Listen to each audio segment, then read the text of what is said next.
Simcoe and Muskoka Family Connections is our sort of our market name, our street name. Our legal name is Simcoe Muskoka Child, Youth and Family Services. So we deliver services in both Simcoe County and the District of Muskoka for child welfare. And in Muskoka specifically, we deliver child and youth mental health services. So Children's Aid Societies and Simcoe Muskoka Family Connections delivers on the legal requirement to investigate and assess children who are in need of protection, determine whether they can remain safe at home with their family and community, which is always our first obligation to them, or whether they may need to come into some kind of alternative care with a family member, relative, foster parent. We also provide services to children who are in care and who move on to adoption. And in that way, it's a sort of beginning to end of a care continuum and keeping kids safe. I joined the Simcoe Muskoka Family Connections board early on, something like 8 years ago now, and I moved into the chair position just this last month. The board position is very much full circle for me. I was actually raised within this agency as a foster child from the age of 6 on and off, and then more permanently by the time I was 9. And I actually aged out of the system here too and left care at 16, and I was, known as a Crown ward. Yeah. The need is great, and really the families that we serve are vulnerable for multiple social different determinants. Many of the families that we serve have mental health and addiction needs, live in poverty, have income and food insecurity.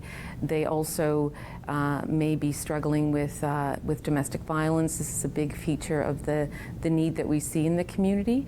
And we serve we have about 12,000 plus referrals coming into the organization each year.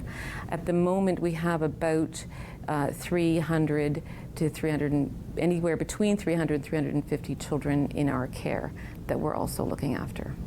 So child protection has a long troubled history in Ontario, and it's across a century. And there have been ongoing innovations across the decades, let's say, and we do always strive to provide the best service possible so that families and children can thrive. The problem is, again, with the mandate of the government, if you're not tracking the impact of our service, you can never incorporate lessons learned. And when you don't have lessons learned being fed back into the service that we're providing, we're never sure if we're improving the life outcomes of children and families that have experienced the care system, or if there's ways that we could do it better. So what 40 years of academic studies have showed us is that the kids that are raised in the system tend to have really troubled futures, and that continues to stay the same, and it's all because we just don't include evidence-based policy making in our practice, and it's on the government to be able to include that into the mandate. So we know that children in care have a higher than average need in terms of complex mental health as a result of their experiences, and so things like a pandemic can only serve to increase those needs.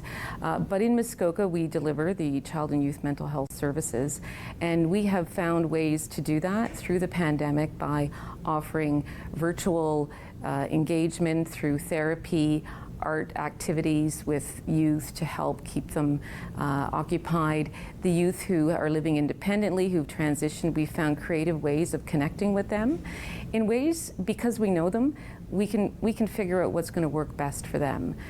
Some of our staff, because they're an essential service, we're essential service, both child welfare and children's mental health, they've continued to see families in the community.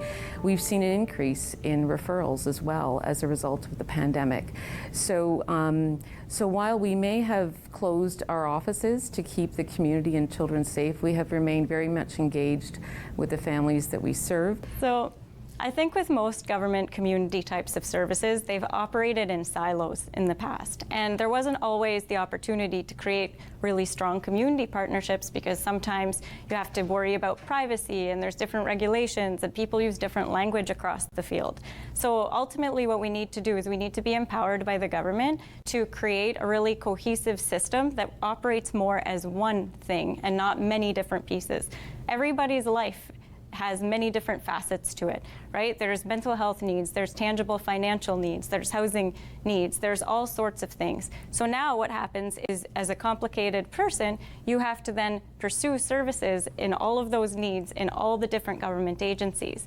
At some point, we need to make that more coherent and cohesive so that clients have an easier time to access the services that they need. But more important than that, we should be building a system that empowers people to realize their full potential on the front end. On this table, we have a program we're doing through the community where a lot of people have realized there's a need for youth that are aging out of care and are struggling to get the tangible resources that they need to survive. For example, many youth from care, they don't always have a credit card, and we're all ordering our stuff from Amazon, right? Or, you know, that's how you get your groceries delivered too. So how is it that an 18 to 21-year-old who may or may not have those resources can access what they need? So donations absolutely help the families that we serve. As I was saying earlier, we see, particularly during the COVID and pandemic experience, families who are isolated, struggling through insecurity, food, income, housing, and as they have, as the COVID period has progressed, families have become more and more desperate. They don't have transportation. They are worried about their safety when they leave home. They may have medically fragile children in their care that are also very, very vulnerable. So we have been very fortunate with the generosity of the community to receive donations, and those donations primarily are focused on youth aging out of care, living independently. We provide to those youth. We also provide to single parents, to families where there is domestic violence, and to families who are living in poverty. And so you can see that we have a range of things from food to activities for kids. Camps are closed for the summer. So that means that we've been able to kind of replicate an alternative means of support for those families by providing activity kits for kids and really supporting parents to manage through breaks, respite care for kids, some sort of a child care arrangement that is really going to help families cope and manage through the summer also.